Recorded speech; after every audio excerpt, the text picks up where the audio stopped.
Bienvenue dans cette vidéo, je vais te raconter l'histoire de Shisui Uchiwa qui était un ninja des forces spéciales et membre du clan Uchiwa. Son surnom était Shisui le Mirage. Sinon, avant de commencer la vidéo, n'hésite pas à t'abonner avec la cloche de notification et de liker cette vidéo. Sinon, moi j'ai rien d'autre à vous dire, à part que je vous laisse avec l'intro. Bon visionnage.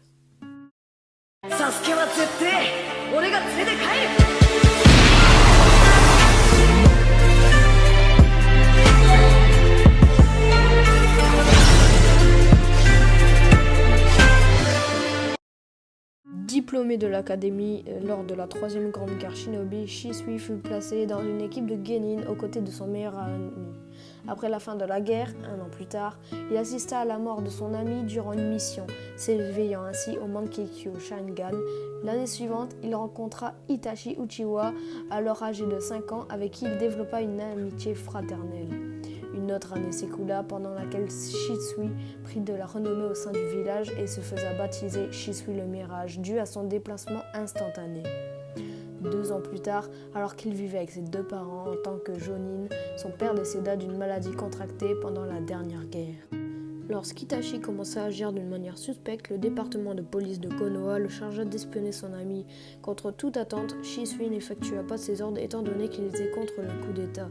De plus, comme les Uchiwa devenaient de plus en plus méfiants envers les dirigeants du village, Shisui avoua tout au 3e Hokage. Accordant sa confiance au jeune homme, Hiruzen lui octroya le rôle d'espion double, lui laissant gérer le conflit interne avec son clan, sachant qu'en dernier recours, Shisui prévoyait d'utiliser le Kotohama Tsukami sur Fugaku Uchiwa pour empêcher le coup d'état. Ayant la conviction que le clan ne reculerait pas même si leur chef était manipulé, Denzo décida de s'approprier les yeux de Shisui afin de sauver le village à sa manière. Même après la perte d'un de ses yeux, Shisui n'eut aucun mal à dominer l'affrontement grâce aux capacités du Sharingan. Mais Denzo le surprit en utilisant Izanagi, dévoilant ainsi qu'il possédait aussi le dojutsu du clan Uchiwa. Shisui s'échappa avant que les hommes de Denzo ne puissent s'emparer de son œil restant. Les paroles manipulatrices de Denzo découragèrent Shisui qui se pensa trop faible pour gérer le conflit à venir. Il confia donc cette mission à Itachi, la seule personne que Shisui pensait capable de protéger le village et le clan. Avant de mettre fin à ses jours et de sauter du haut d'une falaise, il rédigea une lettre de suicide dans laquelle il dit mention de son refus de participer aux agissements futurs. Le contenu de cette lettre laissait également penser que Shisui avait lui-même détruit ses yeux. La mort de Shisui permit à Itachi Uchiwa à développer le Mangekyō Sharingan. De son vivant et même après sa mort, les valeurs de Shisui restèrent gravées dans la mémoire d'Itachi, ce qui a parfois influencé Itachi dans certaines décisions.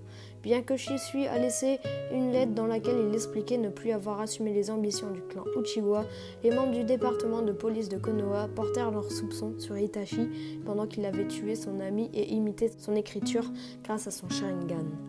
Utilisant la mort déguisée de Shisui à son avantage, Itachi mentit à Sasuke en lui faisant croire qu'il avait tué Shisui pour éveiller au Mangekyō Sharingan, le but étant que Sasuke tue un jour Itachi pour qu'il puisse à son tour posséder ses pupilles. Même des années plus tard, après la mort de Shisui, son histoire, talent et mort marquèrent son empreinte dans le monde shinobi. Alors que Denzo utilisa l'œil qu'il avait volé pour servir ses projets, Itachi garda précieusement l'autre œil pour honorer les dernières volontés de son ami protégé Konoha. Voilà, c'est déjà la fin de cette vidéo. J'espère que vous avez kiffé. Sinon, c'était le grand RDD. Bye tout le monde.